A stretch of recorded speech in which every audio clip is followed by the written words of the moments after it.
কি বলো মা? আমি দেখি তোর বউ এই নামার গাছতলায় বই এক সারের লগে হাতে হাত রেখে কথা কইতাছে। আমি সামনে যাওয়া অনেক ভয় পেয়ে গেছে। ওই ছেলেটা তো তোর বউর উপর দোষ চাপায়া দৌড়ে পালায় গেছে। তোর বউর আমি কিছুতেই বাড়িতে জায়গা দিতাম না। তুই বিদেশে আসিস, যদি আমার ভুল বুঝোস তাই তার কিছু কই নাই। সে আমার কাছে অনেক মাপ চাইছে, অনেক আপত্তি মিনতি করছে, তোরা যেন না জানে। কিন্তু বাজান বিশ্বাস কর, তুই তো আমার সন্তান। আমি চাই না আমার জন্য তোর সংসার অশান্তি হোক, তোর জীবনটা তছনছ হোক। তুই বিদেশ বাড়িতে থেকে কত কষ্ট করে আমাকে মুখে হাসি ফুটানোর জন্য, একটু ভালো থাকার জন্য, খাওয়ার জন্য কত কষ্ট করে পয়সা পাঠাইছিস। আর সেই বউ অন্য লোকের সাথে পরকীয়া করে। তার বউর আমি তাড়া দিতে চাইছি, সে থাকছে।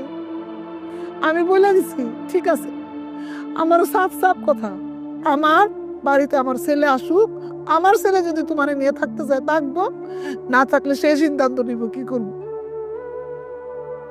কিন্তু আরেকটা কথা কি বলছেন জানোস, ওই ঘটনার পর থেকে তোর বউর আমি আর কোনোদিন দেখি নাই কারোর সাথে ফোনে কথা কইতে। শুধু তুই যখন ফোন দেস তখন দুই একটা কথা কয়, এছাড়া আর কোথাও যায় না। বাজার বাজার জীবন না তোর, তুই ভালো জানোস কেমনে কি করবি। আমি আর কয়দিন বাঁচবো কো।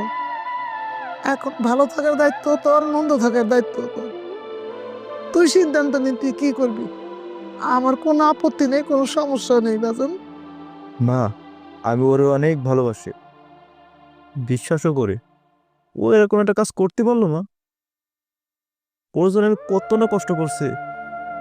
ওর ভালো রাখার জন্য আমি বিদেশ থেকে একটা ফোন কিনে পাঠাইছি, যাতে ওর মনটা ভালো থাকুক। আর ও আমার সাথে এরকম একটা কাজ করতে পারলো মা? আরও দ্বিতীয়বার যে করবে না এমন তো কোনো গ্যারান্টিও নাই। ঠিক আছে মা, তুমি এটা নিয়ে টেনশন করো না, দেখা যাক আল্লাহ কি করে। থাকো মা, আমার ভালো লাগতেছে না, আমি রুমে যাই। থাকো মা।